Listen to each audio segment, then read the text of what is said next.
Metro నడపలేం, భరించలేని స్థాయిలో నష్టాలు, నిర్వహణ మా వల్ల కావడం లేదు, కేంద్రానికి ఎలాంటి లేక కేంద్ర రాష్ట్ర ప్రభుత్వాలకు అప్పగిస్తామంట ఆ సంస్థ అంటూ చూస్తున్నాం. సో కేంద్ర రాష్ట్ర ప్రభుత్వం అప్పిస్తే ఇబ్బందికరమైన పరిస్థితి ఉంటుంది. ఒకసారి దాని గురించి డీటెయిల్ గా మాట్లాడదాం. సో హైదరాబాద్ మెట్రో రైలు భారాన్ని భరించలేం, నడిపించలేమని కేంద్ర ప్రభుత్వానికి ఎల్ఎన్టీ సంస్థ లేఖ రాసింది. కేంద్ర రాష్ట్ర ప్రభుత్వాల నిర్వహణ బాధ్యతను అప్పగిస్తామని సదరు సంస్థ ప్రకటించింది. హైదరాబాద్ మెట్రో రైలుపై ఎల్ఎన్టీ కీలక ప్రకటన చేసింది. నష్టాలతో మెట్రో నిర్వహణ తమ వల్ల కాదని తేల్చి చెప్పింది. కేంద్ర రాష్ట్ర ప్రభుత్వాలు ఎవరికైనా ఇవ్వడానికి సిద్ధంగా ఉన్నట్లు స్పష్టం చేసింది. నష్టాలు భరించలేని స్థాయికి వెళ్ళిపోయినట్టుగా కేంద్రానికి రాష్ట్ర లేఖలో వెల్లడించింది. దీంతో రెండో దశ మెట్రో విస్తరణపై నీడలు కమ్ముకున్నాయి.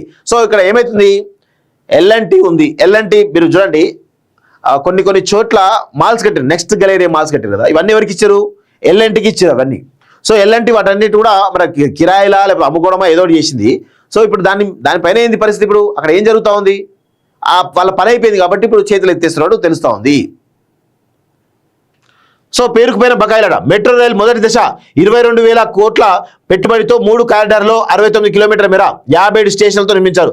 మియాపూర్, ఎల్బీ నగర్ 29 కిలోమీటర్ మార్గంలో 27 స్టేషన్లు, జేబీఎస్ ఎంజీఎస్ 11 కిలోమీటర్ మార్గంలో 8 స్టేషన్లు, నాగోల్ రాయదుర్గ 29 కిలోమీటర్ మార్గంలో 22 స్టేషన్లు ఉన్నాయి. ఇది ప్రపంచంలోనే ప్రభుత్వ ప్రైవేట్ భాగస్వామ్య విధానంతో చేపట్టిన అతిపెద్ద ప్రాజెక్టుగా గుర్తింపు ఉంది. దీన్ని 2017లో ప్రారంభించారు. 2020 నాటికి రాష్ట్ర ప్రభుత్వం నుంచి ఎల్ఎన్టీకి 5,000 కోట్ల బకాయిలు రావాల్సి ఉంది. దీంతో పాటు కేంద్రం నుంచి రావాల్సిన వయబిలిటీ గ్యాప్ ఫండ్ కూడా రావడం లేదని నిర్వహణ సంస్థ వెల్లడించింది. నష్టాలతో ఎక్కువ రోజులు మెట్రో నిర్వహించలేమని చెబుతోంది.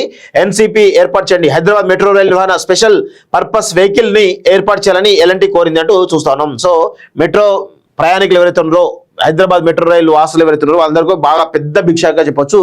మెట్రో నడపలేమంటూ కూడా చాలా స్పష్టంగా ఎల్ఎన్టీ చెప్తా ఉంది. సో త్వరలో ఖచ్చితంగా వాళ్ళు నిర్వహణ చేయలేని పరిస్థితిలో ఉంటారనేది కూడా చాలా స్పష్టంగా తెలుస్తూ ఉంది.